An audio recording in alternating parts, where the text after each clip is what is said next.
जिन्दगीलाई जिन्दगी बनाउनेहरूले पाइलालाई यति मजासँग चाल्छन् कि जुन पाइलाको डोबले जिन्दगीमा निशान छाप नै बनाउन सफल रहोस्,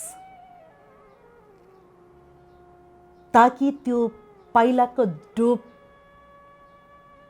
बसेको हुन्छ त्यो पाइलाको डोबमा चाहिँ अन्य व्यक्तिहरूले प्रष्टसँग चिनुन् र त्यही डोब भएर आफ्नो मार्गलाई पछ्याउन सकुन्। पैतालाको डोबलाई निशान छाप बनाउन सफल भएका जिन्दगीहरू चाहे हुरी चलोस्, चाहे बाढी आओस्, चाहे घामको राप र तापले सेकियोस्, आफ्नो कर्ममा निरन्तर लागिरहेका हुन्छन्। प्रायःजसो मान्छेले दुई प्रकारको जिन्दगी बढी मात्रामा जिएको म आफूले देखिरहेको छु। एक प्रकारको जिन्दगी हुन्छ जहाँ आफ्नो इच्छा र आफूले इच्छाएका आफ्नो रुचि भएका क्षेत्रमा मात्रै आफ्नो जिन्दगीका पाइलाहरू चाल्ने गरेको देखिन्छ। एक थरी जिन्दगी हुन्छ जहाँ आफूलाई प्राप्त भएको कर्ममा नै स्वयं आफूले इच्छा जगाएर कर्म गरिरहेको देखिन्छ। धेरै थरीका जिन्दगीहरू यो संसारमा बाँचिरहेका हुन्छन्। कोही आफै बाटो खनेर आफ्नो पैतालाका डोबहरू बिछ्याउँछन् भने कोही जिन्दगीहरू अरूले खनिदिएको बाटोमा मजासँग दौडन्छन् र कोही व्यक्तिहरू यस्ता हुन्छन् जो अरूले खनेको अरूले बनाएको बाटोमा फेरि त्यसैमा नयाँ डिजाइनले बाटो खनेर आफ्नो पहिचान स्थापित गर्न सफल हुन्छन्। एक थरीले बनाएको बाटोमा हिँड्ने तरिकाहरू फरक हुन सक्छन् र त्यसलाई डेकोरेट गर्ने अर्थात् डेकोरेसन गर्ने, सजाउने जिन्दगीका पाइलाका आफ्नै आफ्नै चाहना र तरिकाहरू हुन सक्छन्। मान्छे जिन्दगीमा कोही पनि नयाँ कर्म गरेर सफल भएको छैन, ताकि त्यही कर्मलाई नयाँ तरिकाले गरेर उचाइमा पुगेको बग्रेलती खबरहरू र दर्शनहरू हामीले सुन्न पाउँछौँ। यिनै जिन्दगीहरूमध्ये आज हामी प्रविधिमा अर्थात् डिजिटल मार्केटमा आफ्नो जिन्दगीका पाइलाहरू चाल्दै गर्नुभएका एकजना व्यक्तित्वसँग नजिक भएर कुराकानी गर्ने प्रयासमा जुटिरहेका छौँ।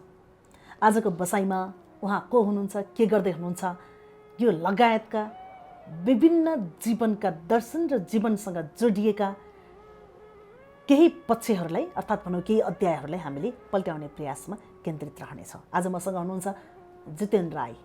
म आफैले पनि अध्ययन गर्दा उहाँलाई विशेष गरेर डिजिटल मार्केटमा उहाँ प्रशिक्षकको रूपमा पनि हुनुहुन्छ। अझै यति मात्रै भनिरहँदा मेरो यो सम्बोधनले उहाँको सिङ्गो चिनारी प्रष्ट नहुन सक्छ। आजको बसाइ उहाँसँग केन्द्रित रहन्छ। नमस्कार, स्वागत छ यहाँलाई। धन्यवाद। सन्चै आरामै हुनुहुन्छ? आफ्नो पहिचान गराइदिनुहोस् न, कसरी चिनाउन चाहनुहुन्छ? जितेन्द्र राई भन्नुभयो। हजुर। जितेन्द्र राई चाहिँ अहिले अनुज भाइमा करिब करिब कन्भर्ट भएको छ। हजुर। अनुज भाइ जितेन्द्र राई वास्तवमा मेरो आफ्नो एउटा नेपाली नागरिकतामा मेरो नाम चाहिँ जितेन्द्र राई छ। हजुर। तर मेरो पहिचानको हिसाबले, मेरो कामको हिसाबले, विविध विषयको कुराले गर्दा चाहिँ अहिले मलाई चाहिँ बढी जसो अनुज भाइ भनेर चिन्छ र मैले अनुज भाइ भनेर भन्दा मलाई अझ धेरै मलाई चाहिँ अहिले आनन्द हुन्छ जस्तो लाग्छ मलाई। यसलाई मेरो एउटा पहिचानको कुरा सोध्नु। यसलाई यसरी भन्न सकिन्छ जस्तो मान्छेले भन्छ नि, जन्मले दिएको नाम एउटा हुन्छ जितेन्द्र राई र कर्मले दिएको नाम हुन्छ अर्को, होइन? कर्मले दिएको नाम अनुज भाइ। अनुज भाइ चाहिँ अब जे होस्, मेरो अहिले तपाईँले ठिक भन्नुभयो, कर्मले दिएको नाम नै हो र मैले अहिले यसलाई अझ बढी यसमै यो नामलाई, यो कर्मलाई मलजल गर्ने, यो कर्मलाई चाहिँ अझै भनौँ तपाईँहरू सबैको माझमा एउटा आशीर्वाद लिनका लागि काम चाहिँ गरिरहेको छु। अहिले कसरी बिताउँदै हुनुहुन्छ अहिलेको यो समयलाई? तपाईँले अघि भन्नुभयो डिजिटल मार्केटमा कुरा गर्नुभयो, जुन कुराहरू तपाईँले डिजिटल मार्केटिङको बारेमा, डिजिटल मार्केटमा काम गरिरहेको एउटा विषयमा भन्नुभयो। म त्यस्तो एक्सपर्ट डिजिटल मार्केटर हुँदै होइन। म एउटा सामान्य मेरो आफ्नो अहिले भनौँ न, मानिसले आफ्नो जीवनमा आफूलाई सर्भाइभ गर्नको लागि होस् अथवा आफ्नो प्यासनको कुराहरू भएको कुराहरू होस्, म सबै कुराहरू चाहिँ मैले जानी नजानी अहिलेको सिचुएसनमा हेर्नुहुन्छ भने इन्टरनेटमै बसेर म बिताउँछु। लकडाउनको समयको कुरा गर्दाखेरि चाहिँ जस्तो मैले लकडाउन हुनुभन्दा अगाडि पनि म जस्तो तरिकाले काम गरिरहेको थिएँ त्यही अनुसारले मेरो चाहिँ लकडाउनको समय पनि बित्यो भन्दा केही फरक नपर्छ। तर यसो भन्दाखेरि कति बाहिर बसेर काम गर्नु भएका व्यक्तिहरू महानुभावहरूको लागि चाहिँ अलि त्यो त्यति राम्रो नसुनिएला, किनभने म एउटा इन्टरनेटमा काम गर्ने भएको कारणले मेरो काम गर्ने थलो नै मेरो घर हो होइन। म लकडाउनभन्दा अगाडि पनि घरमै काम गर्थेँ र लकडाउनभित्र पनि म घरभित्रै काम गरेँ। धेरै कुराहरू मैले यो विषयमा लकडाउनको समयमा धेरै महत्त्वपूर्ण कामहरू, रिसर्चहरू, ट्रेनिङ प्रोग्रामहरू, विशेष गरी मैले यो लकडाउनको समयमा एउटा इलाइट भर्जन्स फाइबर ट्रेनिङ भनेर एउटा डिस्कभर गरेको थिएँ मेरो आफ्नै प्रोग्राममा onspy.com-मा। त्यो चाहिँ मैले लकडाउनको दोस्रो हप्ता रिलिज गर्ने मौका पाएँ। अनि यस्तै कामहरू, विदेशतिरको कामहरू, सानोतिनो कामहरू मैले चाहिँ अब मेरो टिमसँग मिलेर गरेँ। लकडाउनको समयमा मानिसहरूले अहिले डिजिटलको महत्त्व चाहिँ के रहेछ भन्ने कुरा चाहिँ धेरै व्यक्तिले सिकाए जस्तो लाग्छ। म आफ्नै व्यक्तिगत अनुभवमा कुनै समयमा मलाई म एउटा डिजिटल्ली काम गर्ने कोसिस गरिरहन्थेँ अनि कोही मेरो आफ्नो भनौँ न मेरो आफ्नो शुभचिन्तकहरूले, आफ्नो अग्रज दाइहरूले तिमी जहिले नि इन्टरनेटमा के गरेर बस्छ, कुनै न कुनै काम गरेर त बस न यार भन्ने एउटा भन्नुहुन्थ्यो। तर आज त्यही व्यक्तित्वहरू मैले देख्छु कि उहाँहरूले बिचरा अब स्कुल पढाउँदाखेरि जुमको सदुपयोग गर्नु परेको अवस्था छ होइन। डिजिटल्ली फेसबुक लाइभदेखि लिएर विभिन्न डिजिटल उपकरणहरू उपयोग गर्नुपर्ने आवश्यकता बोध भएको छ। अनि त्यसो गर्दाखेरि मैले के देख्छु भन्दाखेरि वास्तवमा डिजिटलको महत्त्व चाहिँ के रहेछ त भन्दाखेरि आम मानिसहरूले अब चाहिँ बुझ्न थालेका छन्। अब चाहिँ मानिसहरूले डिजिटलको महत्त्व चाहिँ एउटा सीमित एउटा चिजको लागि मात्रै होइन, इभन नेपालको परिप्रेक्ष्यमा हेर्नुहुन्छ भने डिजिटललाई त खास भन्ने हो भने एउटा डिजिटल कुरालाई त बढी जस्तो मान्छेले उपभोग कसरी गरिरहेका छन्। इभन एउटा सामान्य फेसबुकको कुरा गरौँ, फेसबुकलाई कसरी उपयोग गरिरहेछन्, एउटा टाइम वेस्टको ठाउँमा होइन, एउटा समय बर्बादको लागि, अथवा भनौँ न अहिले कति न्युजहरू फेक न्युजहरू सेयर गरिरहेको छ। त तपाईँहरू मिडियामा हुनुहुन्छ, धेरै राम्रो कन्टेन्ट दिनुहुन्छ तपाईँहरूले होइन, अझ त्यसरी युज गरिरहेका छन् भने आज चाहिँ आफ्नो आधारभूत कुराहरू सिक्नका लागि मात्रै पनि चाहिँ तपाईँको डिजिटलको चाहिँ उपयोग गर्नुपर्ने रहेछ है भन्ने कुरा अहिले मैले देखेको छु। धेरै मानिसहरूले त्यो कुरा चाहिँ सिकाएको छ लकडाउनको समयमा चाहिँ होइन। बढी मात्रामा डिजिटल माध्यमहरू प्रयोग भयो होइन। मैले बुझेको चाहिँ त्यो। हजुर के रहेछ यो अनलाइन मार्केट भनेको चाहिँ के हो, आम दर्शकको लागि प्रश्न पारिदिनुहोस् न। यहाँको जिन्दगीका नितान्त व्यक्तिगत विषयमा त पछि जाउँला होइन। जस्तै अहिले यहाँले अनुजभाइ.com भनेर पनि सञ्चालनमा ल्याउनु भएको छ, त्यही अन्तर्गत रहेर मार्केट सम्बन्धी डिजिटल सम्बन्धी धेरै ट्रेनिङहरू अनलाइनबाट दिइरहनु भएको छ। के रहेछ यो अनलाइन मार्केट भनेको? सामान्य भाषाबाट हेर्नुहोस्, मैले बुझाउने कोसिस गर्छु। मैले अघि कार्यक्रमको सुरुवात पनि भनिसकेँ, म चाहिँ एउटा एक्सपर्टिज चाहिँ होइन होइन। म तपाईँको यो प्रोग्राममा चाहिँ एउटा एक्सपर्टिजको रूपमा होइन, एउटा अनलाइनको चाहिँ एकदम खुरन्दर एउटा एक्सपर्टिजको, म एउटा सामान्य अनलाइनमा गरिखाने मार्केटिङ गर्ने एउटा व्यक्ति भएको कारणले मैले एउटा सामान्य एउटा जनमानसले बुझ्ने शैलीमा मैले जहिले पनि एउटा डेफिनेसन दिने गर्छु।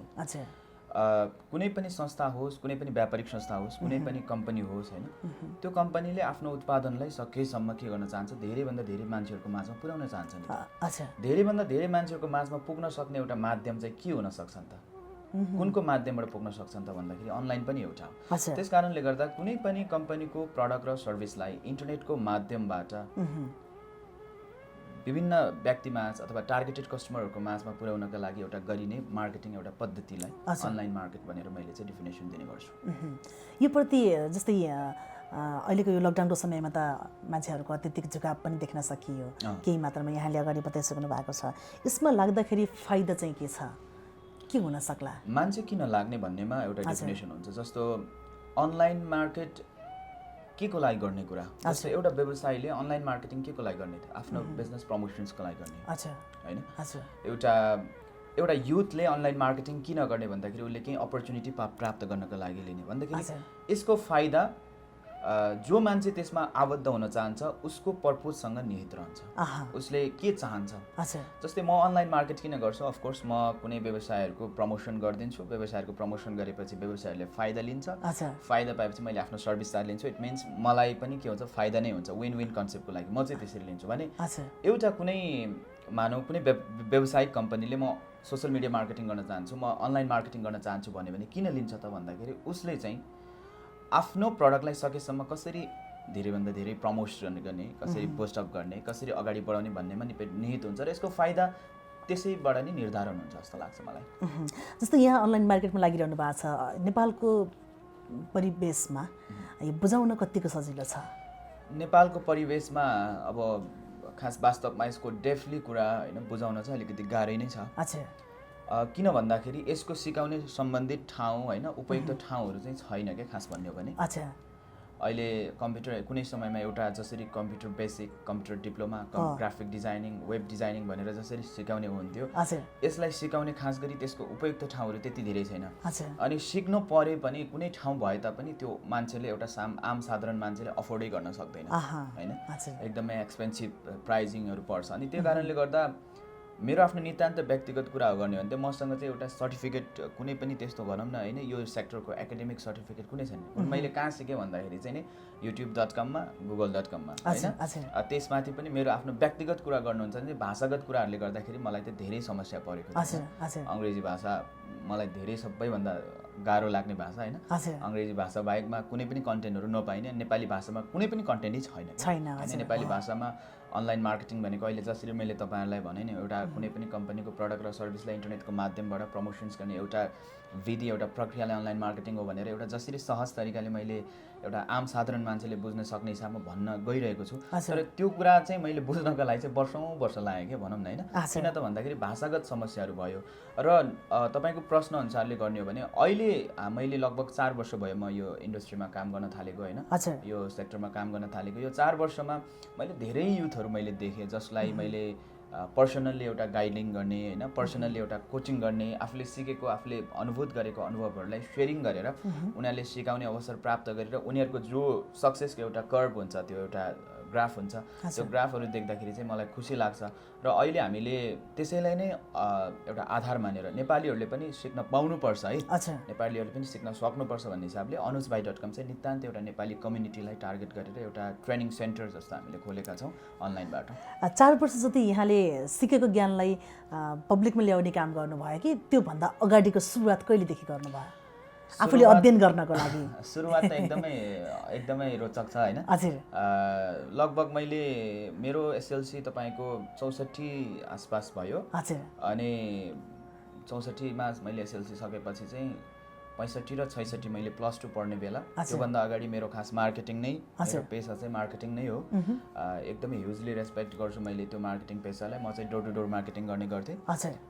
डोर टु डोर मार्केटिङ भन्ने चाहिँ तपाईँले बुझ्नुहुन्छ होला, अहिले पनि हाम्रो कति धेरै साथीहरू देख्नुहुन्छ विभिन्न प्रडक्टहरू बोकेर होइन डोर टु डोर मार्केटिङ गर्नु। रेस्पेक्ट गर्छु म। कुनै त्यो समयमा चाहिँ मैले अब आफ्नो एउटा कलिलो दिमाग अनि कलिलो एउटा युथ, एउटा अहिले पनि युथै छु होइन, त्यो बेला अझ 17-18 वर्षको उमेरमा होइन एउटा चाहिँ डोर टु डोर मार्केटिङ गर्दाखेरि चाहिँ कस्तो दुःख हुन्छ भन्ने कुरा तपाईँ आफैले पनि अनुभूत गर्नुहुन्छ। मेरो करियर चाहिँ त्यहाँबाट स्टार्ट भयो। अनि म जब मार्केटिङ फिल्डमै अहिले म अनलाइन मार्केटिङ गर्छु र म प्राउडली म भन्न सक्छु कि त्यो सुरुवात नै मेरो करियरको सुरुवात त्यसरी प्राउडली फिल भयो। मेरो पहिलो चाहिँ त्यो भयो। 64 एसएलसी सकिने बित्तिकै म दाङ होइन, दाङको तुलसीपुर, सल्यान यस्तो ठाउँहरूमा पनि प्रडक्टहरू लिएर चाहिँ त्यहाँ मार्केटिङ गर्ने गर्थेँ, एउटा हर्बल मार्केटिङ। मेरो करियर त्यहाँबाट स्टार्ट भयो। पछि म फ्रस्ट्रेट जस्तो भयो त्यो केही समयलाई होइन, योबाट चाहिँ मेरो प्रगति हुनेवाला छैन भन्ने भइसकेको चाहिँ पछि एउटा काठमाडौँमा एउटा इन्स्टिच्युटमा चाहिँ नेपाली टाइपिङ र इङ्ग्लिस टाइपिङ जान्नेहरूलाई चाहिँ भनौँ न अपर्च्युनिटी छ भन्ने एउटा विज्ञापन देखेँ।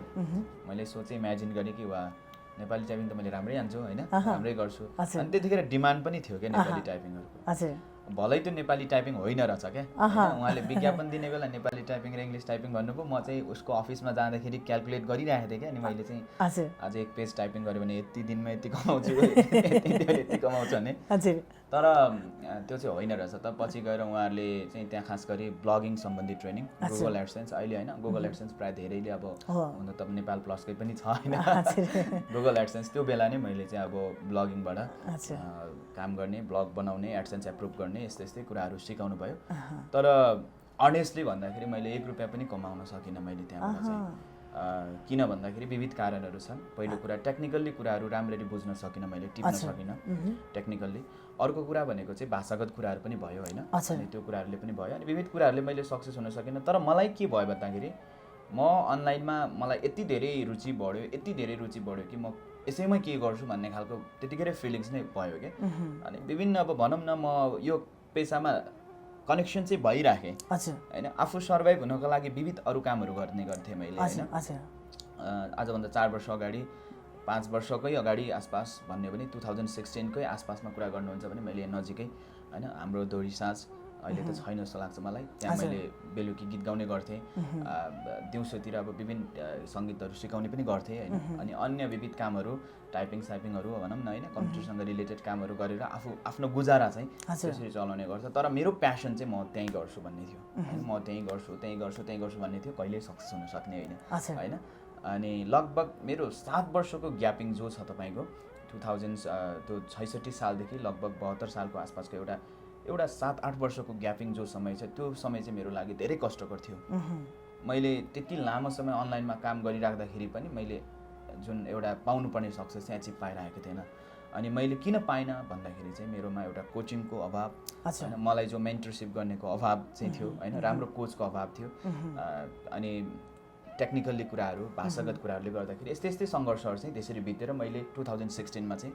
आफ्नो एउटा पहिलो पटक आफ्नो करियरलाई ठिक ठाउँमा एउटा ल्यान्डिङ गर्ने अवसर पाएको भनेपछि सुरुवात भनेको जुन मार्केटबाटै भयो डोर टु डोर मार्केटबाट स्टार्टिङ भएको र अहिले त्यसलाई डिजिटल सिस्टममा पनि यहाँ प्रवेश गरिसक्नु भएको छ म खास टेक्निकल्ली म आफूलाई टेक्निकल्ली म एक्सपर्ट मान्दिनँ डिजिटल मार्केटिङमा र टेक्निकल्ली एक्सपर्ट त्यो खालको मान्छेहरू जस्तो लाग्छ जो मान्छेहरू कम्प्युटरमै बसेर होइन एसइओ कोडिङ विभिन्न कुराहरू गर्नुहुन्छ होइन म टेक्निकल्ली मान्छे होइन म कुनै पनि कुरा जान्दिनँ मलाई टेक्निकल्ली काम गर्नु छ भने चाहिँ इभन तपाईँको यो तपाईँ भिडियो खिच्दै हुनुहुन्छ भने म भिडियो एडिटिङ गर्न सक्दिनँ होइन तर मैले भिडियो एडिटिङको कन्सेप्ट चाहिँ दिन सक्छु मेरो जुन बेस हुन्छ नि यो चाहिँ यस्तो हुनुपर्छ है यो यस्तो हुनुपर्छ जस्तो तपाईँको थम्बनेल चाहिँ यो भएन होइन यो यस्तो हुनुपर्छ भने त्यो जुन एडिटरलाई मैले चाहिँ हायर गरेर त्यो क्रिएसन पावर चाहिँ आफैबाट बनाउनुहुन्छ क्रिएसन चाहिँ म आफै बनाउनुहुन्छ अगाडि सम्बोधनमा भनिसकेको थिएँ नि तपाईँले अरूले बनाइसकेको बाटोमा पनि आफ्नो तरिकाले पहिचान स्थापित गर्न सफल जिन्दगी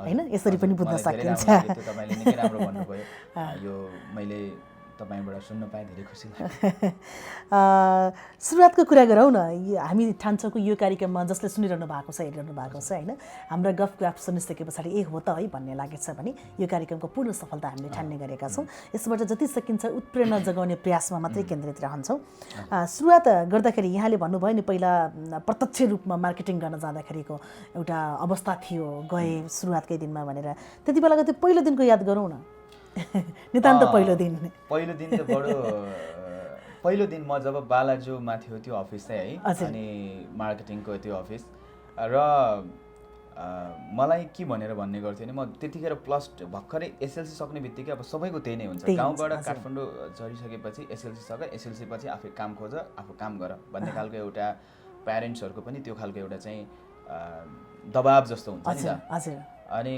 मैले चाहिँ अब पत्रिका देख्ने होइन भर्खर पत्रिका यति धेरै वान्टेड छ कहाँनिर गएर पुस्ने भन्ने भयो अनि फोन गरेँ मैले अनि त्यो फोन गर्ने बित्तिकै त्यो रिसेप्सनिस्टले भन्नुभयो कि मैले यो पत्रिका हेरेर अब मलाई डर पनि हुन्थ्यो कि पहिलोचोटि बुझ्दैछु मैले है अनि फोन गरेँ यो चाहिँ मलाई एकदमै इन्ट्रेस्ट भएर फोन गरेर अनि हजुर मैले यहाँ पत्रिका देखाएको थिएँ ए हजुर अनि यो चाहिँ हजुर business organisation and office management सम्बन्धी कामहरू हो भनेर भन्यो कि त्यो रिसेप्सनिस्टले अब एकैचोटि खरा त्यसरी होइन business organisation and office management हो भनेर भन्दाखेरि त बा यो त ठुलो प्रोजेक्ट त यो होइन अब एकदम इन्ट्रेस्ट जाग्यो होइन अनि त्यसपछि गएँ मैले गइसकेपछि आफै एफिलिएट भइसकेपछि सीमित एउटा केही फर्म भरेर एफिलिएट हुनुपर्ने थियो अनि गइसकेपछि अन्ततः चाहिँ गर्नुपर्ने काम चाहिँ के रहेछ भन्दाखेरि चाहिँ प्रडक्ट नै बोकेर गएर सेलिङ गर्नुपर्ने रहेछ अनि मैले नबोकी नजाने त कुरै भएन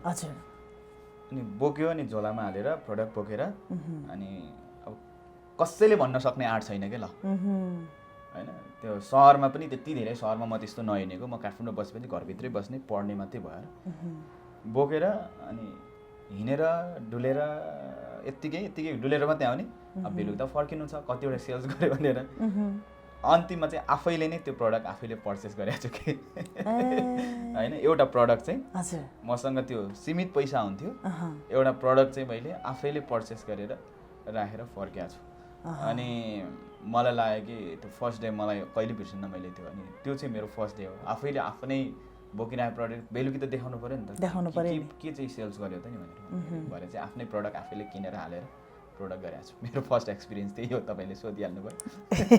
कतिपय विगतलाई सम्झेर दुखी हुनको लागि होइन, विगत सम्झेर अगाडि फड्को मार्नको लागि पनि विगतका कुराहरूलाई कोट्याउने प्रयास गर्छौँ हामीले यसमा होइन।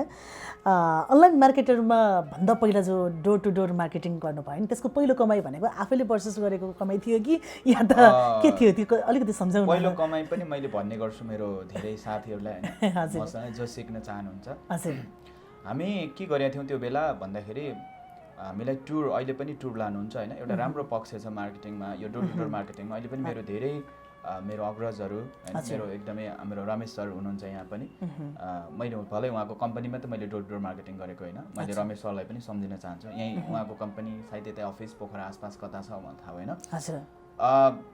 एउटा राम्रो पक्ष के छ भन्दाखेरि युथहरूलाई मोटिभेट गर्ने होइन, एउटा युथहरूलाई चाहिँ कसरी मोटिभेट गरेर कसरी अगाडि लाने। हजुर, एउटा सामान्य युथलाई हुन त त्यो युथको मनस्थितिमा सुरुवातमा जाँदाखेरि के हुन्छ भन्दाखेरि यिनीहरूले मलाई चाहिँ यस्तो काम गराउने भन्ने खालको एउटा फिलिङ्स आउँछ। तर वास्तवमा त्यो गहिरिएर त्यसको अध्ययन गर्ने हो भने चाहिँ एउटा युथहरूलाई आफै सेल्फ मोटिभेट भएर कसरी म यस म गर्न सक्छु भन्ने खालको इम्पावरिङ गर्ने काम गर्छ कि। अनि त्यसको लागि उहाँहरूले टुर प्याकेज आयोजना गर्नुहुन्छ। विभिन्न ठाउँहरूमा टुरहरूमा गएर त्यहाँ चाहिँ मार्केटिङ गर्ने अपर्च्युनिटी हामीलाई पनि त्यसरी दिनुभएको थियो। हजुर, भले अघि पनि मैले भने दाङ गएको थियौँ हामी, दाङ सल्यानतिर गएका थियौँ। त्यो बेला मैले लगभग 15 डेज यति कष्टकर भयो, यति गर्मी भयो होइन, त्यो बेला बोकेर गयो। तर अफकोर्स सेल्स गरियो 10,000 त्यस्तै मैले 15 दिनको आसपासमा 10,000 12,000 आसपासको मैले सेल्स गरेको थिएँ कि। अच्छा, अनि एउटा चाहिँ भनौँ न मिसअन्डरस्ट्यान्डिङ त के भनौँ अब, त्यो मैले नबुझेको होइन। उहाँले भन्ने बेला चाहिँ के भन्नुभयो भन्दाखेरि हामी टुरहरूको आयोजना हामी आफै गर्छौँ, हामी जाने बस्ने खाने व्यवस्थाहरू सबै हाम्रै हुन्छ भनेर भन्नुभयो। मैले सोचेँ कि अब त्यो चाहिँ अब उहाँले व्यवस्था गरिदिने हो भन्ने कुरा होला भन्ने सोचेँ। तर वास्तवमा त्यो 15 दिन चाहिँ फर्केर तलब लिने बेला चाहिँ सबै त्यो बिहान बेलुकी कटेको होइन, त्यो खानाहरू काटेर सबै बचेको पैसा चाहिँ 250 थियो कि। अनि त्यो 250 चाहिँ मेरो पहिलो तलब थियो, जिन्दगीको पहिलो तलब थियो होइन। अनि त्यो बडोमा त्यो अहिले उहाँहरूले केही दोष छैन बिचरा होइन, किन भन्दाखेरि अब बिजनेसमा त अब हामीले बुझ्यौँ नि त अहिले, किनभने उहाँहरूले पनि त्यहाँ प्रफिट भयो त सेयरिङ गर्ने। तर मैले आफ्नो प्रफिट त मैले खाइसकेको थिएँ उतै होइन, टुरमै गइसकेको थियो, खानामा गइसकेको थियो, अनि बचेको 250 थियो। अनि त्यो 250 चाहिँ मेरो फर्स्ट तलब थियो। त्यस पछाडि नै त्यो पेसालाई कन्टिन्यू गरिनँ मैले। त्यसपछि चाहिँ मैले जिन्दगीमा यो मार्केटिङ पेसा कहिल्यै पनि गर्दिनँ भनेर +2 को 11 जोइन गर्ने बेला पनि तपाईँको बिजनेस म्याथ र मार्केटिङ चुज गर्नुपर्ने थियो। मैले बिजनेस म्याथ चुज गरेँ, मार्केटिङ चाहिँ त्यो सोचेर मैले गरिनँ कि।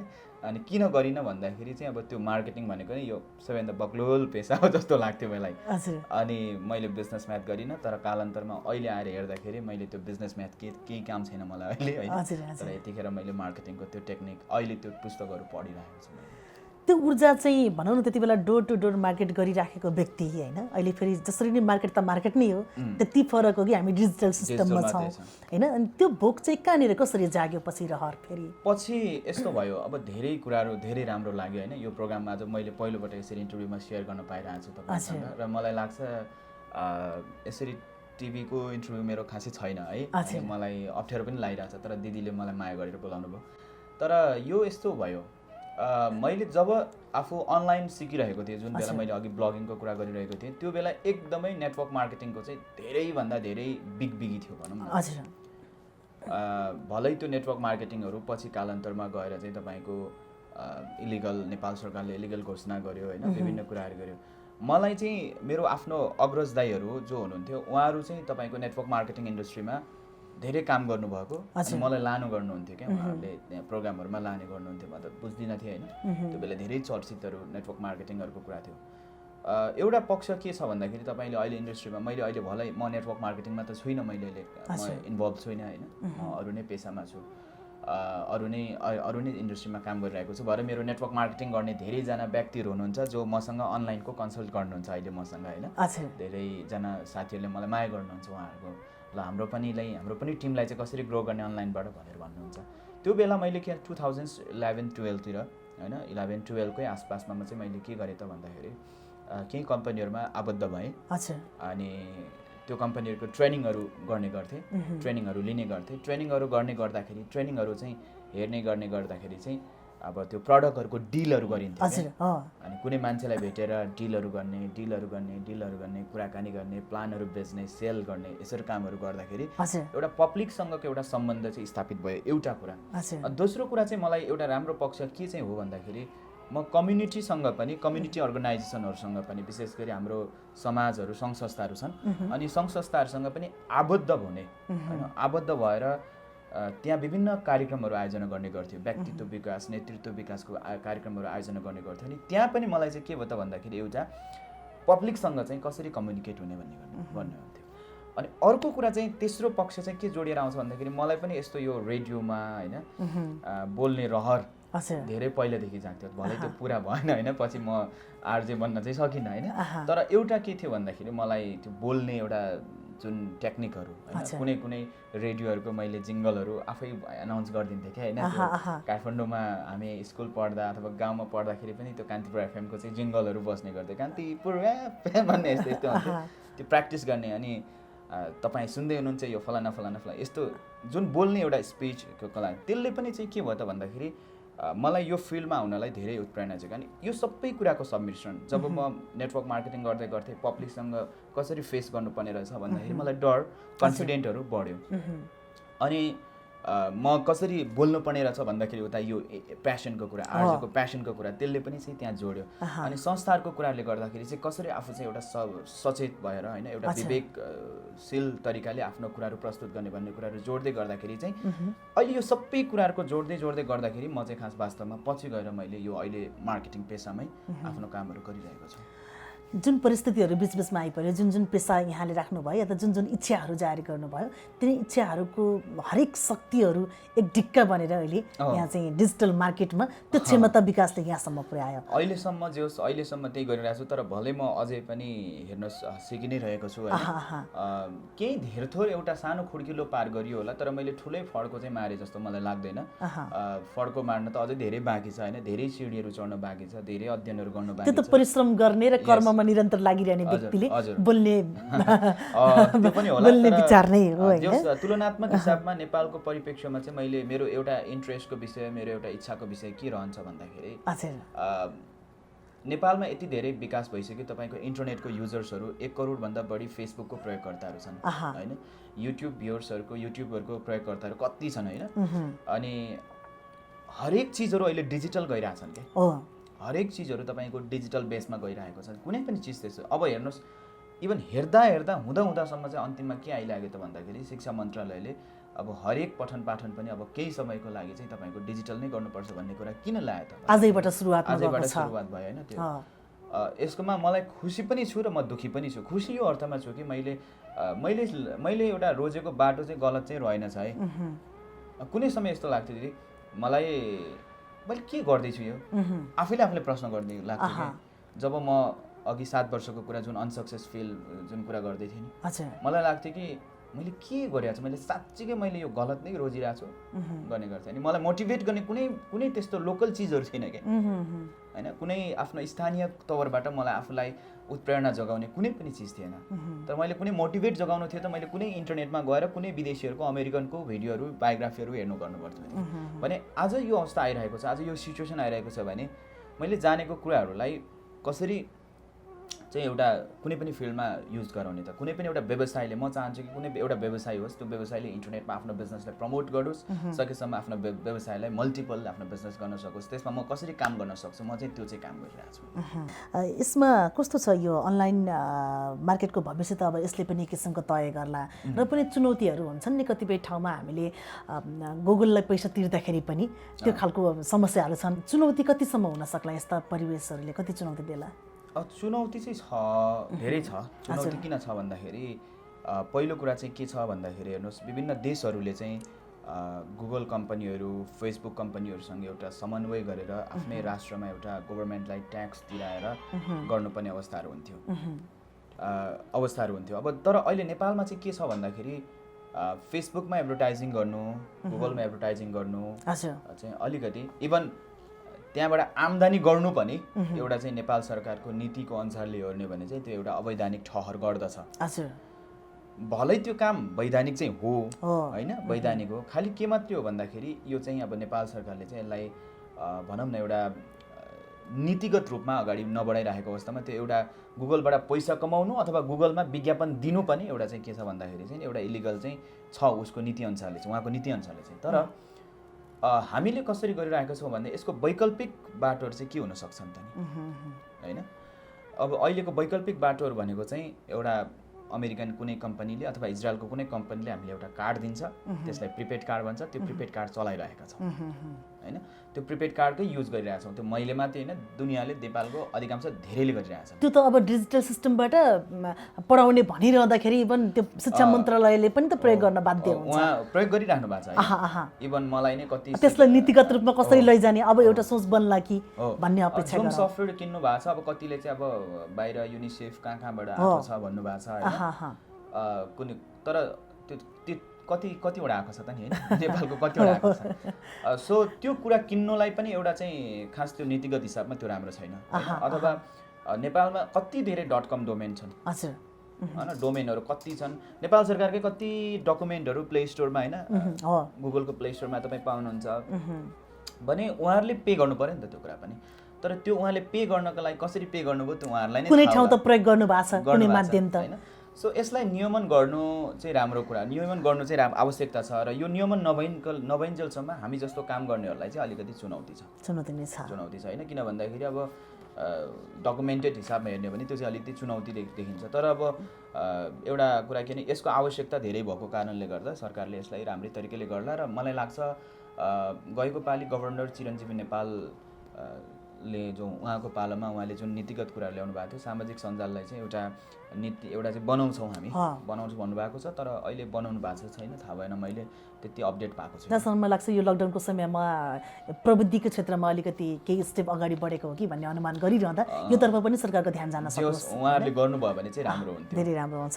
यो प्रविधि र जिन्दगीलाई कसरी ब्यालेन्स मिलाइरहनु भएको छ? किन भन्दा सामान्य हामीले हुन्छ नि एउटा सानो भिडियो बनाउँदाखेरि त कति धेरै समय खर्च्नु पर्ने अवस्थाहरू हुन्छ, हेर्दाखेरि सिङ्गो कार्यक्रम तयार भइसके पछाडि हेर्दाखेरि त मजा आउँछ, होइन? तर त्यो भित्र खेलिरहँदाखेरि समय त अत्यन्तै बढी नै लाग्ने गर्छ।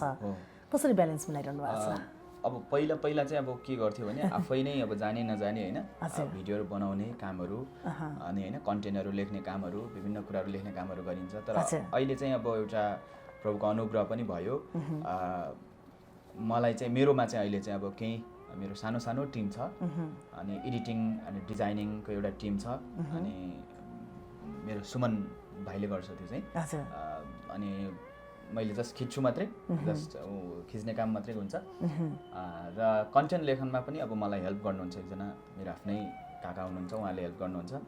र म चाहिँ बढी समय कसरी गुजार्छु भन्दाखेरि कन्सेप्टहरू तयार गर्नको लागि, होइन? अहिले हाम्रो लोकल प्रोजेक्टहरू धेरै केही आएको छ, लोकल प्रोजेक्टहरूमा पनि कसरी चाहिँ बेटर तरिकाले उहाँहरूलाई चाहिँ उहाँहरूको बिजनेसलाई चाहिँ इक्युप गर्न सकिन्छ भन्ने विषयमा अलिकति रिसर्च, त्यहाँ कन्टेन्टहरू बनाउने, होइन, एडभर्टाइजिङको कन्टेन्टहरू कस्तो तरिकाले बनाउने, ल्यान्डिङ पेजहरू कस्तो बनाउने, यस्तै कुराहरू, होइन, सेल्स पेजहरू कसरी बनाउने, यसरी बिचाइरहेको छ। र बाँकी त अब म प्रायः अनलाइनै हुन्छु, होइन, धेरै जसो अनलाइनै हुन्छु। अब केही फुर्सदको समय टाइम रहेको खण्डमा चाहिँ अब त्यस्तै अब परिवारसँग बस्ने, म्युजिकहरू गर्ने कामहरू पनि गर्छु।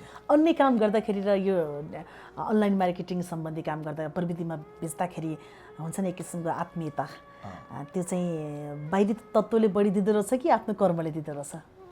अफकोर्स त्यो मान्छेमा एउटा लिने सोचमा पनि मान्छेको भर पर्छ। बाहिरी तत्त्वले पनि अफकोर्स राख्छ नि, अर्थ राख्छ नि। किनभने जस्तो मैले आज तपाईँलाई देखेर म धेरै प्रेरणा लिन्छु, होइन? अझ कोही मान्छेलाई देखेर पनि मैले प्रेरणा लिन्छु। अझ मानिसले हेर्ने भनेको त एउटा के हो त भन्दाखेरि आफूलाई एउटा भौतिक रूपमा आफ्नो भौतिक एउटा आनन्द, सुख र एउटा मान्छेलाई भौतिक सुख र आनन्द र शान्ति प्राप्त गर्नको लागि चाहिँ मान्छेले के गर्छ त आउटडोर, होइन, आउटडोर व्यक्तिहरूलाई नै हेर्छ। कोही मान्छेलाई हेर्छ, उसको जीवनलाई हेर्छ, उसको पढ्छ, अनि त्यसलाई उसलाई एब्जर्भ गर्ने गर्छ भने भित्र इन्टरनल कोरको लागि त मान्छेले अब विविध कुराहरू छन्, होइन? धेरै आजकल त अब धेरै अब मानिसहरू आस्तिक नास्तिक भन्ने गर्छन्। म पनि बढी जस्तो अब धेरै कुराहरू आध्यात्मिक कुराहरू पनि अध्ययन गर्ने गर्छु, होइन, ईश्वर शास्त्रको कुराहरू अध्ययन गर्ने गर्छु। अनि त्यसले चाहिँ भित्र आनन्द हुन्छ र त्यो कुरालाई कम्बाइन गरेर त मान्छे आफ्नो कर्ममा क्षेत्रमा लाग्ने हो। प्रविधिले विकृति पनि निम्ति आए भन्नेहरूको लागि होइन। हुन त यसो भनिरहँदा त्यही बोतलमा वाइन राखेर खायो भने त्यसले शरीरलाई असर पार्न सक्छ, त्यो पनि अत्यधिक मात्रामा खायो भने खाँदाभित्रिकै असर पार्छ नभनौँ होइन। त्यसैमा पानी राख्यो भने त्यो पानीले प्यास मेटाउन सक्छ भन्ने खालको कुरा नि गर्न सकिन्छ। हेर्ने दृष्टिकोण के भन्ने प्रश्न पनि उठ्ला र पनि प्रविधिलाई आम सर्वसाधारण मान्छे नेपालको परिवेशमा भन्नुपर्दाखेरि अब भनौँ न अनलाइनमा मात्रै लागिरह्यो, यसमा मात्रै लागिरह्यो भन्नेहरूको लागि चाहिँ के सन्देश दिन चाहनुहुन्छ? भन्नाले विकृतिहरू पनि भइरहेका छन् भन्ने सन्दर्भमा अनलाइनले हरेक अहिलेको जेनेरेसनलाई बिगार्यो भन्ने टाइपको होइन। जस्तै अब फेसबुकमा पनि बिग्रिने तत्त्वहरू पनि हुन सक्छन्, त्यही फेसबुकलाई पनि यहाँले भन्नुभयो जस्तो गरेर डिजिटल मार्केटमा कन्भर्ट गर्न सक्यो भने त त्यसले राम्रा पनि सन्देशहरू दिन सक्छ नि त। अब हेर्नुहोस्, अब यो डिजिटल मार्केटको मात्रै चाहिँ एउटा कुरा होइन कि अब तपाईँ अनलाइन सम्बन्धी नै समग्र तपाईँले अनलाइनलाई कसरी युटिलाइज गर्नुहुन्छ भन्नेसँग डिफाइन हुने कुरा भयो। जस्तै म फेसबुक किन प्रयोग गर्छु होइन, त्यसमा निर्धारण गर्छु। तपाईँले फेसबुक किन प्रयोग गर्नुहुन्छ? तपाईँ आफन्तसँग कुराकानी गर्नका लागि, हरेक व्यक्तिको कुरामा आफ्नो प्रतिक्रिया जनाउनका लागि, हरेक व्यक्तिलाई चाहिँ नि आफ्नो कुराहरू राख्नका लागि प्रयोग गर्नुहुन्छ कि के को लागि प्रयोग गर्नुहुन्छ, त्यसले निर्धारण गर्छ। अब नेपालको परिप्रेक्ष्यमा त हेर्नुहोस् 1 करोडभन्दा बढी रहेछन् होइन अहिले यसको प्रयोगकर्ताहरू, नेपाली जनमानसको प्रयोगकर्ताहरू हेर्ने हो भने। तर मलाई लाग्छ धेरै कम व्यक्तिहरूले यसको फाइदा उठाएको छन् होइन। तपाईँलाई लाग्न सक्छ, तपाईँलाई चकित पार्ने कुराहरू पनि हुन सक्छन्। नेपालमा धेरैभन्दा धेरै पैसाहरू चाहिँ तपाईँको यो प्रयोगकर्ताहरू भएको कारणले गर्दा बाहिर गएको भनेर बुझ्नुपर्छ हामीले। तर फाइदा चाहिँ हामीले कति उठाइरहेको छौँ होइन, फाइदा चाहिँ त्यसबाट प्रफिट चाहिँ कसरी उठाइरहेको छौँ भन्ने कुरा चाहिँ अलिकति बुझ्न थालियो भने। र अर्को कुरा, तपाईँको आफ्नो इन्ट्रेस्टको विषयलाई, आफ्नो प्यासनलाई यदि प्रफिटमा बदल्ने एउटा चाहिँ कोसिस यदि फेसबुकलाई गर्नुभयो भने तपाईँको प्रफिटेबल हुन्छ। र मलाई चाहिँ सबै यङहरूलाई होइन, सबै व्यक्तिहरूलाई, व्यवसायीहरूलाई, युज गर्ने हाउसवाइफहरूलाई, इभन टिचर्सहरूलाई सबैले मैले त्यही आह्वान गर्छु कि फेसबुकलाई चाहिँ कम्तीमा पनि तपाईँले आफ्नो प्रफिटेबल तरिकाले युज गर्ने कोसिस गर्नुहोस् होइन। तपाईँले आज मिडियामा यसरी गरिरहनु भएको छ नि, तपाईँको फेसबुकबाट एउटा भिडियो जान्छ, मान्छे कुनै एकैजना भयो नि मान्छे इन्सपायर हुन्छ, अब भोलि 2 जना होला, पर्सि 10। त्यसरी हरेक व्यक्तिको एउटा प्यासन हुन्छ, त्यो प्यासनलाई प्रफिटमा कन्भर्ट गर्ने कोसिस गर्नुहोस् होइन सम्भव भएसम्म। र यदि त्यो सक्नु भएन भने राम्रो कुराहरू सेयरिङ गर्ने गर्नुहोस्, राम्रो कुराहरूलाई तपाईँले अरूलाई प्रस्तुत गराउने गर्नुहोस्, राम्रो कुराहरूलाई सेयर गर्ने गर्नुहोस्। फेक न्युज आइरहेको हुन्छ होइन, मान्छेलाई इरिटेट हुने खालको न्युजहरू होइन आइरहेको हुन्छ, अनि त्यसले चाहिँ तपाईँको त्यति राम्रो चाहिँ हुँदैन। अनि पाएको प्लेटफर्मलाई पनि सही तरिकाले युज गर्न सकिएन, त्यो चाहिँ क्षणिक एउटा फाइदा हुन्छ। हेर्नुहोस् अहिले अब होइन फेसबुक इन्सान आर्टिकलले अलिकति तपाईँलाई भ्युज धेरै हुने बित्तिकै पैसा हाल्यो, क्षणिकलाई धेरै देला, तर कालान्तरमा त्यो मान्छे नि भोलि बुढो हुन्छ होइन, भोलि आफ्नो कन्टेन्ट देख्दाखेरि चाहिँ के लाग्छ भन्ने पनि फिल हुन्छ नि त। त्यो कारणले गर्दा त्यस्तो कुराहरू म चाहिँ भन्न चाहन्छु। यो क्षेत्रमा सन्तुष्ट हुनुहुन्छ अहिले? सन्तुष्ट त नभइकन कोही पनि मानिस होइन अगाडि बढ्नै सक्दैन र आफूले रोजेको पेसा, मैले अघि पनि भने मेरो प्यासन चाहिँ यही नै थियो होइन, म यही गर्छु भन्ने प्यासन थियो र मेरो प्यासनलाई मैले सकेसम्म प्रफिटमा कन्भर्ट गर्ने कोसिस गरेको भने अब असन्तुष्टि भयो भने त मान्छे कहिले पनि उभो लाग्दैन। र मेरो धेरै रुचिको अन्य विषयहरू पनि धेरै थिए हेर्नुहोस्, मैले मेरो अहिले समकालीन मेरो आफ्नो कति साथीहरू म्युजिक इन्डस्ट्रीमा राम्रो जमिसक्नु भएको छ, राम्रो गरिसक्नु भएको छ। मलाई लाग्यो कि काठमाडौँमा गएर म त्यहाँ स्ट्रगल गर्न सक्छु होइन, म त्यहाँ स्ट्रगल गर्छु भन्ने खालको मलाई चाहिँ त्यति धेरै आँट भएन कि। किन भएन भन्दाखेरि मभन्दा अब्बल कलाकारहरू दुःख गरेर काम गरिरहेको देखेँ, अनि र मलाई लाग्यो मेरो इन्ट्रेस्ट फरक विधा पऱ्यो। फेरि यो फिल्ड एकदमै नौलो थियो, नयाँ थियो, चुनौती थियो र मैले यही फिल्डमा चाहिँ केही गर्छु भन्ने भएर मैले यसलाई अलिकति मैले पहिलो प्राथमिकता दिएर यसैलाई मैले अलिकति प्रोफेसनमा कन्भर्ट गरेको हो र मलाई एकदम सन्तुष्ट छु। यहाँभन्दा पर गएर अरू केही सोच्नु भएको छैन? यसैलाई नै हुन्छ नि कहिलेकाहीँ त कटिबद्ध प्रतिबद्ध भएर घाम लागोस्, पानी परोस्, झरीले रुजाओस् होइन, या त तुफानै आँधी बेहेरी नै जिन्दगीमा किन नआओस्, म चाहिँ मेरो यो क्षेत्रमा लागिसके पछाडि यसमा कटिबद्ध भएर लाग्छु भन्नेहरू एक थरी जिन्दगी हुन्छ। अर्को जिन्दगी हुन्छ हेर्दै जाउँ न, गर्दै जाउँ न, जहाँसम्म पुग्न सकिन्छ। जिन्दगीमा यति नै हुन्छ भनेर, यति नै भोगिन्छ भनेर कसले तोकेको हुन्छ र कसले देखेको हुन्छ र भन्ने खालका विचारका पनि हुने गर्छन्। यहाँ चाहिँ कुन चाहिँ विचार? अफकोर्स आफूले गरिरहेको प्यासनलाई नै सकेसम्म त्यसलाई अहिले जति आफूसँग छ त्यो कुराहरूलाई एउटा निरन्तर अगाडि बढाउँदै आफ्नो कर्मलाई अगाडि बढाउँदै जानु त एउटा कर्तव्य हो होइन, एउटा जिम्मेवारी पनि हो। र भोलिको के देखिन्छ भन्ने विषयमा त अब त्यसको अवस्था परिवेशले नै निर्धारण गर्ने गर्छ होइन। अब मार्केटमा के डिमान्ड हुन्छ, अनि आजको जुन काम गरिरहेको छ मलाई लाग्छ अबको 5 वर्ष 6 वर्षपछि मलाई लाग्छ त्यो काम नलाग्न सक्छ। त्यतिखेरको सिचुएसन र त्यतिखेरको परिवेश फरक हुनसक्छ। त्यस कारणले गर्दा समय अनुकूल म आफ्नो पेसामा आफूलाई अपडेट गर्दै पनि जान्छु र अपग्रेड हुँदै पनि जान्छु। र त्यसैमा नै मेरो आफ्नो लक्ष्य पनि त्यही नै छ र त्यो विषयमा हरेक मान्छेले त्यही नै चाहन्छ नि त। अत्यन्तै राम्रो विचार। जस्तो आम व्यक्तिको लागि पनि यो राम्रो सुझाव हुन सक्छ। अपडेट पनि हुनु पर्यो, अपग्रेड पनि हुनु पर्यो। दुईटै कुरा हुनु पर्यो। किन भन्दाखेरि हेर्नुहोस्, आजभन्दा 4 वर्ष अगाडि जुन टेक्नोलोजी मैले प्रयोग गर्थेँ अहिले त कामै छैन होइन। सो यदि मैले त्यही टेक्नोलोजी मात्रै त्यसैलाई मात्रै मैले समातेर बसेको भए सायद म धेरै पछि परिसक्थेँ। तर समय अनुकूल आज धेरै टेक्नोलोजीहरूको विकास भयो र मैले त्यो कुरालाई नै मैले चाहिँ सकेसम्म उपभोग गर्दै जाने र भविष्यमा अब मेरो आफ्नै किसिमको लक्ष्यहरू त हुन्छन् पनि, राखिन्छ। अब यो कोचिङ प्रोग्रामलाई इफेक्टिभ अझ कसरी बनाउने, अझै सहज तरिकाले कसरी बनाउने, अझ सहज आम मानिसको माझमा कसरी अगाडि बढाउने भन्ने मेरो आफ्नो लक्ष्यहरू त छन् नै। अब हेर्दै जाउँ अब कस्तो हुन्छ होइन भविष्यमा। अब इभन यतिसम्म कि भोलि इन्टरनेसनल्ली मान्छेहरूले पनि होइन त्यहाँसम्म पनि आफ्नो मार्केट चाहिँ पुर्याउन सकौँ भन्ने सबैको लक्ष्य त ठुलै हुन्छ होइन। ठुलो सोच लिएर अगाडि बढ्नुपर्छ। जस्तो यहाँ आफै अनलाइन मार्केटर बनिसक्नु भएको छ र विभिन्न परिस्थितिहरूलाई पार गर्दै यहाँसम्म आइपुग्नु भएको छ। यो कार्यक्रम हेरिरहने आम दर्शकहरू, आम युवा पुस्ताहरूले यदि आफै पनि अनलाइन मार्केटर बन्न चाहन्छु र anujbhai.com-मा गएर अनुजजीसँग हामीले सिक्न पाउँदाखेरि के चाहिँ अफर होला, त्यहाँ के चाहिँ गर्न सकिएला भनेर उहाँहरूको लागि जानकारी गराइदिनुहोस् न। सबैभन्दा पहिलो कुरा त हामीले एउटा अनलाइनबाट यदि कोही काम गर्न चाहनुहुन्छ भने हामीले एउटा फ्री कोचिङ एउटा प्रोग्राम राखेका छौँ होइन। तपाईँहरूले हाम्रो समयमा हामीलाई लागेको थिएन हामीले फ्री कोचिङ यसरी गर्नुहोस् यो हो त्यो हो भनेर हामीले बुझाउनु कोही थिएन। त्यो एउटा आवश्यकतालाई महसुस गरेर हरेक व्यक्तिले सही तरिकाले अनलाइन मार्केटिङ चाहिँ यो है भनेर मान्छेले बुझ्नको लागि एउटा फ्री कोचिङको व्यवस्था छ। तपाईँले सिम्पल anujbhai.com-मा गएर साइन अप गर्न सक्नुहुन्छ र तपाईँहरूले चाहिँ त्यहाँनिर गएर एकाउन्ट बनाएर यदि हामीलाई इमेल गर्नुभयो भने तपाईँलाई फ्री कोचिङ हामीले एक्टिभेट गरिदिन्छौँ र त्यहाँ चाहिँ तपाईँले अनलाइन मार्केटिङ भनेको के हो, अनलाइन मार्केटिङ कसरी गर्ने, के तरिकाले गर्ने, के कुराहरू चाहिन्छन्, यो कुराहरू सबै छ। म तपाईँहरूलाई त्यही कुरा एउटा अफर त त्यही नै भयो होइन। र अर्को कुरा चाहिँ अनलाइनमा बसेर धेरै कामहरू तपाईँ गर्न सक्नुहुन्छ। तपाईँले अनलाइनमा बसेर अहिले तपाईँले आफूसँग चाहिँ स्किल्सहरू छ, जस्तै टेक्निकल स्किल्सहरू, ग्राफिक डिजाइनिङ, भिडियो एडिटिङको नलेजहरू तपाईँसँग छ भने तपाईँले घरमै बसेर तपाईँ विदेशको कामहरू गर्न सक्नुहुन्छ होइन, यहीँ बसेर। भने त्यसको लागि हामीले फाइबर इलाइट भर्जन्स कोर्स हामीले ल्याएका छौँ होइन। तपाईँ एफिलिएट मार्केटिङ गर्न चाहनुहुन्छ भने पनि हामीले विभिन्न प्याकेजका कोर्सहरू छन्। ई-कमर्स अथवा ड्रप सिपिङ भन्छ होइन, तपाईँको ई-कमर्स बिजनेस पनि एकदमै राम्रो नेपालमा सम्भावना होइन। अनि सँगसँगै तपाईँले चाहिँ सोसल मिडिया मार्केटिङ एजेन्सी, ताकि तपाईँ कुनै कम्पनीहरूको एडभर्टाइजमेन्ट, अनलाइन एडभर्टाइजमेन्ट होइन, email marketing campaign, social media क्याम्पेङहरू रन गरेर पनि तपाईँ काम गर्न सक्नुहुन्छ। यी विविध विषयहरूमा हामीले खास कोचिङ गर्ने गर्छौँ।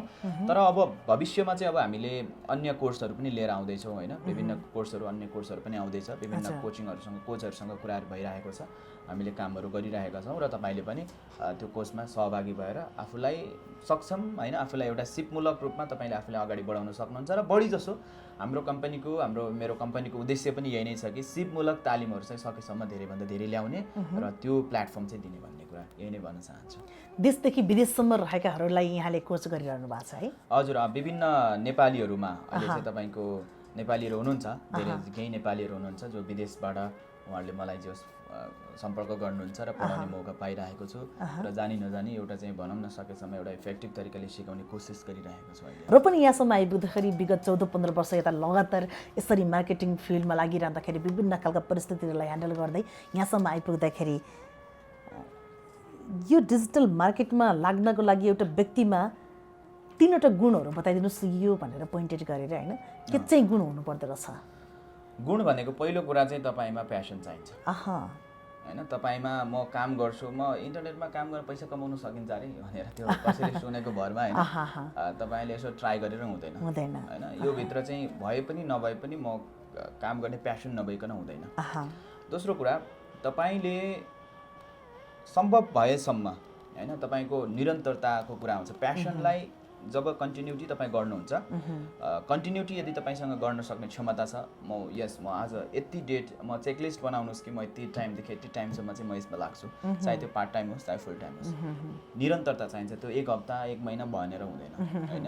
र थर्ड कुरा चाहिँ तपाईँलाई सही ट्रेनिङ र स्ट्राटेजी दिन सक्ने खालको मेन्टर चाहिन्छ होइन।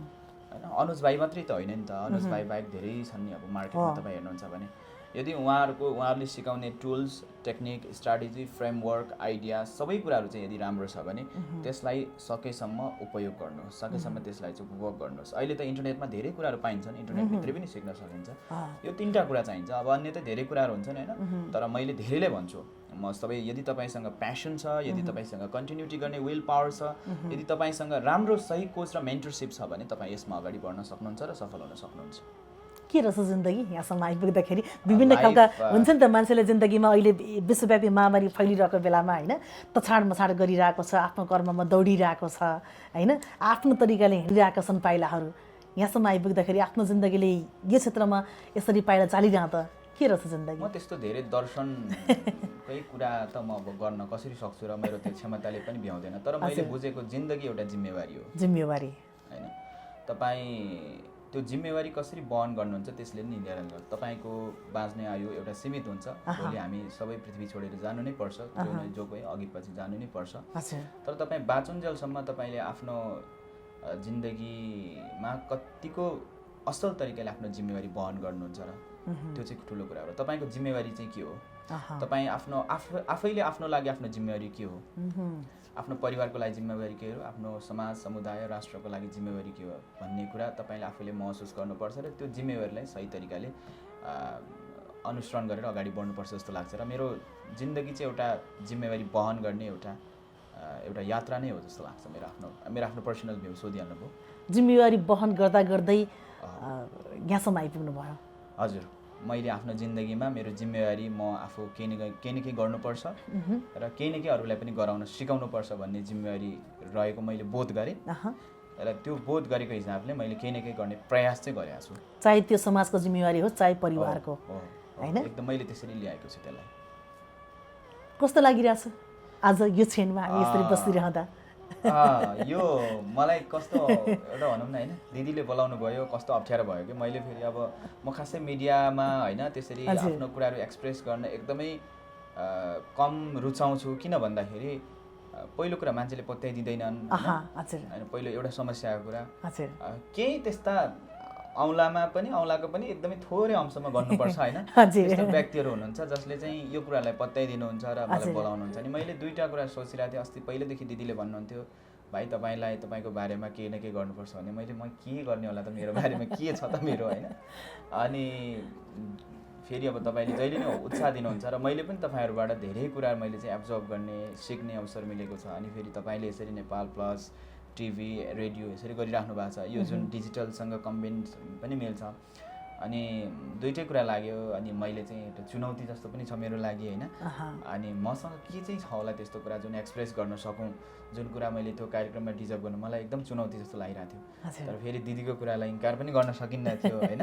अनि र यसरी आउँदाखेरि एकदम खुसी लाग्यो। आफ्नो विगतको कुराहरूलाई पनि अझै पनि होइन, हुन त मान्छेको म अझै पनि धेरै कुराहरू गर्नु बाँकी छ। म आफ्नो अझै यो समय आइसकेको छैन जस्तो लाग्छ मलाई। तर पनि आफ्नो केही विगतको सानो अंशको कुराहरू सुनाउने एउटा अवसर दिनुभयो र मैले आफैलाई पनि त्यो कुरा रिवाइन्ड गर्ने एउटा अवसर पाएँ। त्यसको लागि म एकदम खुसी लाग्यो। धेरै धन्यवादी छु। पाइला हो कार्यक्रमको नाम चाहिँ। हजुर, एकदम। पाइला शब्दप्रति यहाँको टिप्पणी के रहन्छ? पाइला धेरै राम्रो कार्यक्रमको नाम रह्यो तपाईँको होइन। मानिसको एउटा जीवनको पाइलाहरू, हरेकको पाइलाहरू हुन्छन् होइन। त्यो पाइलाहरू कति सुनौला हुन्छन्, कति प्रेरणादायी हुन्छन् होइन, कति तिक्ततापूर्ण पनि हुन सक्छन् होइन। अनि मेरो जीवनको पाइलाको विषयमा यसरी तपाईँको कार्यक्रममा पनि एउटा सहभागी भएर आफ्नो पाइलाहरूलाई यहाँसम्म राख्न पाउने एउटा अवसर पाएँ। एकदम खुसी छु। धेरै धन्यवाद तपाईँप्रति।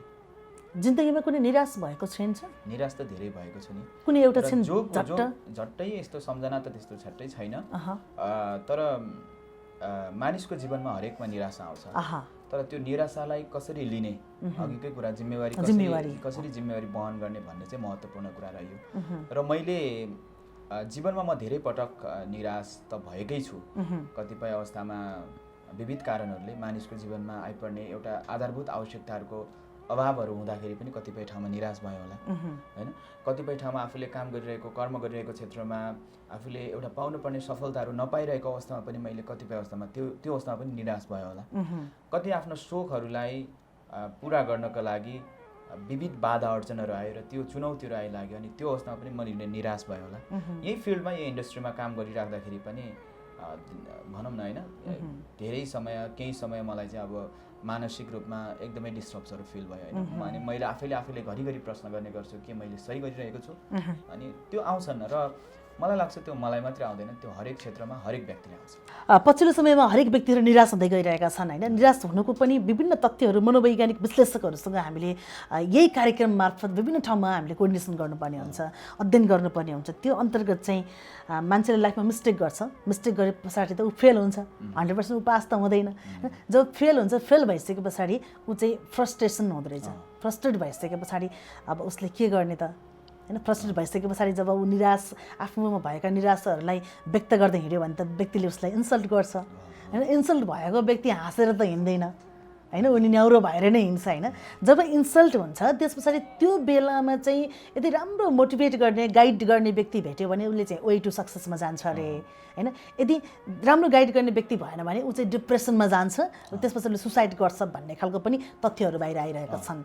अब यो बेलामा यहाँ जस्तो एउटा होनहार युवाले आम व्यक्तिहरू निराश हुँदा बित्तिकै किन नकारात्मक सोच दिमागमा राख्छन् र किन आत्महत्याको अवस्था बढिरहेको छ, किन मान्छे फ्रस्ट्रेट भएर डिप्रेसनमा गइरहेका छन् भन्ने खालको तर्कहरू पनि उठिरहेको बेलामा जस्तै यहाँको जिन्दगीको पनि एउटा मात्रै अध्याय कोट्याएका हौँ हामीले त, धेरै अध्यायहरू त पढ्नै बाँकी छ। र पनि तपाईँ आफूले चाहिँ निराश भएको बेलामा आफ्नो जिन्दगीलाई यो पोइन्टबाट चाहिँ मैले आफूलाई ह्यान्डल गरेर फेरि उत्साह भरे जिन्दगीमा भन्ने खालको एउटा गहकिलो कुनै एउटा अर्थ राख्ने खालका जीवनका भोगाइ छ भन्ने मैले व्यक्त गरिदिनुहोस्। त्यस्तै एकदमै महत्त्वपूर्ण एउटा ठुलो भनौँ न होइन आफूलाई मैले अघि पनि भने तपाईँको क्वेसन नै एकदमै भनौँ न एउटा वेट होइन मानिसको जीवनसँग जोडेको कुराहरू छन्। म यसरी तपाईँहरूलाई एउटा सान्त्वना दिन सक्ने सामर्थ्य त मैले राख्न सकौँला नसकौँला, तर मेरो आफ्नो पर्सनल पर्सपेक्ट्सबाट जब मेरो आफ्नो फिल्डमा नेगेटिभ कुराहरू नकारात्मक तथ्यहरू अथवा एउटा नकारात्मक टिप्पणी इभन यति नकारात्मक कि तपाईँको आफूलाई नै अब त्यो कर्म क्षेत्रलाई नै तहस नहस पार्ने खालको त्यो जब टिप्पणी आउँछ तर म त्यसलाई चाहिँ सकेसम्म अभोइड गर्ने कोसिस गर्छु। नकारात्मक म तथ्यहरू अभोइड गर्ने कोसिस गर्छु। इभन अघिकै मनोवैज्ञानिककै कुरा निकालिहाल्नु भयो तपाईँले होइन। जब तपाईँ कुनै बिहान स्टार्ट गर्नुहुन्छ र तपाईँ फेसबुक स्क्रोल गर्नुहुन्छ तब त्यहाँ कुनै एउटा मोटिभेटरले एउटा मोटिभेट गरेको मान्छेले कुनै पोजिटिभ सेन्स दिने पोजिटिभ भाइब्स दिने खालको कुनै मेसेज छ भने त्यसले तपाईँको मनस्थिति पनि त्यसले बिस्तारै चाहिँ के गर्छ त मोटिभेट गर्दै लान्छ। जब तपाईँ कुनै आत्महत्याको समाचार सुन्नुहुन्छ भने तपाईँको दिमागमा त अफकोर्स त्यो नेगेटिभ जान्छ नि त। त्यो मानिसको स्वाभाविक रूपले शरीरको त्यो कुराहरूले नै त्यसले चाहिँ इङ्गित गर्छ। तर सकेसम्म म चाहिँ अभोइड गर्ने कोसिस गर्छु। जीवनमा धेरै धेरै एकदमै अब्स्ट्याकल आउँछन् होइन लाइफमा। अब्स्ट्याकल यो अनलाइनमा त कति आयो कतिको कुरा सुन्नु पर्यो होइन, कतिले के भनेको कुराहरू सुन्नु पर्यो। तर मैले जहिले पनि त्यसलाई अभोइड गरेँ र त्यसको विकल्पमा मैले खोजी गरेँ विकल्प के छ त नि यसको विकल्प। यस्तो यदि नेगेटिभ भन्छ भने यसको के हो त पोजिटिभ भाइब्स, मैले त्यसको खोजी गर्ने गर्थेँ। सम्भव भयो भने त्यसको तथ्यगत कुराहरू मैले निकाल्ने गर्थेँ र यस यो कुरा यो कारणले गर्दा यो कुरा कुनै पनि हालतमा नेगेटिभ हुनै सक्दैन अनि त्यो कुरा नै मेरो लागि मोटिभेट हुन्थ्यो। र मैले जहिले पनि जसलाई पनि त्यही नै भन्छु कि यदि तपाईँमा निराशा आउँछन् भने अफकोर्स त्यसले निराशा त मानिसको जीवनमा आउँछ, अफकोर्स तपाईँमा मात्रै आउँछ मेरोमा पनि आउँछ। तर त्यसलाई चाहिँ तपाईँले अभोइड गर्दै त्यसको सकारात्मक तथ्यहरू के हुन आउन सक्छन् त्यो कुरा चाहिँ तपाईँले खोजी गर्ने कोसिस गर्नुहोस् भन्छु र मैले प्रयत्न गर्छु म पनि। र अफकोर्स मानिसको जीवन हो र भन्न सकिन्न दुःख लाग्दो कुराहरू छन् होइन। अहिले समाजमा विभिन्न कुराहरू समाचारहरूमा सुन्दाखेरि मानिसहरूले आत्महत्या गरेका छन् होइन। मलाई दुःख लागेको छ यो विषयमा। कोरोनाको कोभिड-19 को कारणले गर्दा आज मानिसहरूले कतिले गरिबीको कारणले गर्दाखेरि आज चाहिँ मानिसहरूले चाहिँ के गर्छन् त भन्दाखेरि आफ्नो परिवारहरू पाल्न नसक्ने विभिन्न कारणले गर्दा यस्तो नेगेटिभ कुराहरू आइरहेको कुराहरू कति छन्। त्यो दुःख लाग्दो कुराहरू छन्। तर त्यसको विकल्पका कुराहरू पनि हामीले पनि सोच्नुपर्ने हुन्छ जस्तो लाग्छ होइन। र एउटा बाटो भएन भने अर्को बाटो त होला नि त काहीँ न काहीँ त, त्यसले निराशालाई अन्त्य गर्न सक्छ अन्त्य गर्न सक्छ। अनि त्यो बाटो भएन भने काहीँ न काहीँ त होला नि त। ल त्यो बाटो पाउनलाई मलाई अलिकति दुःख होला र तर मैले त्यसको खोजी चाहिँ गर्छु, मैले विकल्पको खोजी चाहिँ गर्छु। अत्यन्तै सुन्दर कुरा मलाई पनि कोट गरेको, मलाई पनि मनमा लागेको, मैले पनि कोट गरेको यहाँका विचारलाई। जस्तै मान्छेले सत्यको मात्रै पछि हिँडिरहेका छन्, तथ्यको खोजी गर्नेहरू कमै छन्। कसैले केही भनिदियो होइन, ए हो रहेछ भनेर पत्याएर हिँड्नेहरूले गर्दाखेरि पनि मनमा बढी निराशा भएको छ र त्यो किन भयो त नि भनेर तथ्य खोज्न कम लागेका छन्। ओहो, त्यो तथ्य चाहिँ खोज्नुपर्छ होइन। तपाईँले गरिरहेको पेसा, इभन मैले आफैले अनलाइन गरिरहेको छु भने मैले पनि धेरै लामो समयसम्म होइन म निराशा किन भयो भन्दाखेरि किन वाइ म आफै सक्सेस भएको छैन, मैले कसरी अरूलाई सक्सेस गर्न सक्छु, कसरी दिन सक्छु त नि कुरा। अनि मैले सकेसम्म खोजी गर्ने गर्थेँ, लट्स अफ मैले चाहिँ बायोग्राफीहरू स्टडी गर्ने गर्थेँ होइन। धेरैजना विशेष गरी अनलाइन मार्केटर भइसकेपछि अनलाइन मार्केटरहरूको, एफिलिएट मार्केटरहरूको बायोग्राफी चाहिँ युट्युबमा कुनै पनि बाँकी राखिन्न थियो कि। अनि अब विभिन्न भनौँ न आइडलहरूको होइन, स्टिभ जब्सहरूको होइन, बिल गेट्सहरूको, सोसियल मिडिया नेटवर्क यो के भन्छ मार्क जुकरबर्गको बायोग्राफीहरू अध्ययन गर्ने गरिन्थ्यो कि। अनि उनीहरूले पनि जीवनमा धेरै चुनौतीहरू चाहिँ त्यो झेलेको कुराहरू, अनि त्यसबाट चाहिँ कसरी उनीहरूले पार लगाए त भन्ने कुराहरू देख्दाखेरि चाहिँ यस अफकोर्स यदि म त त्यो तुलनामा त म त किन हो त, म त झिनो सानो गरिरहेको छु, मैले सानो पेसा गरिरहेको छु भने मैले चाहिँ त्यसको बारेमा तथ्य त मसँग प्रशस्त हुन्छन्, म यो कुरा एक्सप्रेस गर्न सक्छु। आज एक्सप्रेस गरेर बुझ्दैनन् भने ठिक छ त नि, ठिकै छ, म गर्दै जान्छु भनेर म आफूलाई चाहिँ त्यसरी मेन्टेन गरिरहेको छु। र त्यसमा अर्को कुरा चाहिँ के पनि हो भन्दाखेरि म यहाँ भन्न चाहन्छु, व्यक्ति एउटा स्वयं मात्रै होइन, एउटा व्यक्तिलाई एउटा सान्त्वना दिने एउटा परिवारको पनि एउटा ठुलो महत्त्व हुन्छ होइन। र त्यसले पनि एउटा नेगेटिभ कुराहरूलाई अभोइड गर्न सक्ने होइन, एउटा परिवारको एउटा सपोर्ट, प्रार्थना आवश्यक पर्छ त्यो कुराहरू। किन भन्दाखेरि इभन निराशालाई त्यसले पनि एउटा मोटिभेट गर्छ, नैतिक समर्थन भन्छ नि, यसलाई यसरी बुझौँ। एउटा मानिसहरूले उसले बुझेको छैन तर तिमीले गरेको काम चाहिँ ठिक छ है भनेर एकजना मान्छेले मात्रै पनि एउटा नैतिक समर्थन जनाइदियो भने त्यो पनि एउटा चाहिँ इनर्जी आउने काम गर्छ होइन। त्यो कुराहरू लाग्छन् र चाहिन्छ त्यो कुराहरू। अनि त्यसले गर्दाखेरि म चाहिँ के भन्छु भने तपाईँले सम्बन्ध विस्तारका कुराहरू पनि यसले चाहिँ ठुलो अर्थ राख्छ। आज कति मानिसहरू आफू सक्सेस हुनको लागि अरूलाई व्यवस्था गरेर खुरु गइरहेको देखिन्छ, एक्लै दौडिरहेको छ। यसले पो थाहा पाइहाल्ला कि होइन, यसले पो गरिहाल्ला कि, यसले पो मेरो यसले गरेको मैले भिन्दै गर्न पाएँ हुन्थ्यो र एक्लै दौडिन पाएँ हुन्थ्यो, एक्लै दौडिरहेको हुन्छ। तर त्यो होइन नि त होइन। तपाईँलाई आज मानिसहरू किन आत्महत्या गर्छन् होइन, सोसाइटी चाहिन्छ, सोसल चाहिन्छ, मानिसलाई सोसाइटीको आवश्यक, समाजको महत्त्व हुन्छ। आज सामाजिक कुनै कामहरूमा जाउँ न, सहभागी हौँ न भनेर भन्दाखेरि कहाँ टाइम छ, मेरो काम छ, मेरो व्यस्त छु। तर आज यस्तो अवस्था आइपर्दाखेरि सोसाइटीको कति भ्यालु रहेको छ हेर्नुहोस् त होइन। त्यो कारणले गर्दा हरेक व्यक्ति हरेक पक्षसँग तपाईँको एउटा परिवारबाट सुरु हुन्छ, समाजसँग सुरुवात हुन्छ, संस्थाहरूसँग सुरुवात हुन्छ। सम्बन्ध विस्तार गर्नुहोस् होइन, कनेक्टेड गर्नुहोस्, सेयरिङ गर्नुहोस्, तपाईँले आफ्नो कुरा, उसको कुरा तपाईँ सुन्नुहोस्, सम्बन्ध विस्तार गर्नुहोस्। भोलि चुनौती आएको बेला त्यो मान्छेहरू काम लाग्छ हो नि होइन, त्यो व्यक्तिहरू काम लाग्छ। मलाई चाहिँ त्यस्तो लाग्छ र मैले चाहिँ त्यो प्रयास गर्ने कोसिस गर्छु। आज तपाईँसँगको सम्बन्ध किन, तपाईँसँग नेपाल प्लससँग अनुज भाइको एउटा केही न केही सम्बन्ध छ नि होइन। आज तपाईँले म माथि पढ्दाखेरि एउटा नैतिक समर्थन दिएकोले गर्दा म माथि एउटा इनर्जी आएको छ होइन। भोलि सबैलाई पनि त्यही नै आउन सक्छ। म सबै मान्छे उसले गरेकै काम सही छ चाहिँ जिद्दी गरेर जाने होइन कि, त्यो चाहिँ एउटा मिस्टेक छ। युथहरूलाई पनि म जहिले पनि मेरो स्टुडेन्टहरूलाई पनि भन्ने गर्छु, कुनै काम गरिरहेको छ भने त्यसले एउटा व्यक्तिलाई कतिको फाइदा गर्छ, सोसाइटीलाई कति फाइदा गर्छ होइन, सोसाइटीमा के चाहिँ इम्प्याक्ट गर्छ त्यो चाहिँ हेर्न जरुरी छ जस्तो लाग्छ। टिममा पावर हुन्छ होइन, टिममा एकदम पावर, टिम त एकदम चाहिन्छ होइन। कुनै पनि काम गर्दा टिमले चाहिँ त्यस खालको सक्सेस पनि दिन सक्छ। समय दिनुभयो, धन्यवाद छ यहाँलाई। हजुर, धेरै धन्यवाद। फेरि पनि अब यसरी एउटा पाइलामा होइन नेपाल प्लसमा यसरी चाहिँ आफ्नो कुराहरू राख्ने मौका पाएँ र तपाईँहरूलाई धेरै धेरै धन्यवाद छ।